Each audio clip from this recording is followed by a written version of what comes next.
Jeg starter ud med at tage mit polygonværktøj, og så lave en trekant.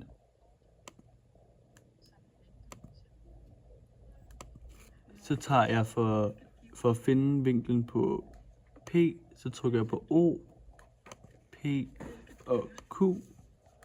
Så kommer min vinkel frem, og den hedder 69,3332. Og for at finde vinklen på Q, så tager jeg så P, Q og O.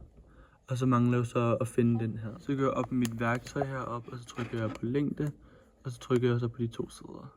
Eller på O og Q. Så som regneregel, fordi at alle trekanter er 180, så minuser vi de 180 for vinklerne og minuser vinklerne sammen.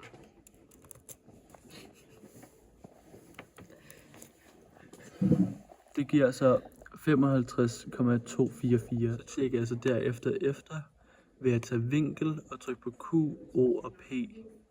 Og så kommer jeg så frem til, at den manglende vinkel er 55,2442. 55,24432. Så har jeg taget P her og sagt de 4, som er længden, og divideret med sinus, og så sat min øverste vinkel for P, som er 69,3332, i parentes, og så har jeg ganget det med sinus, for den øverste vinkel igen har fået 4. Det samme har jeg gjort med Q, hvor jeg har taget de 3,51239 og divideret med sinus, og så den øverste værdi, og så ganget med Q's værdi, og så fået 3,09.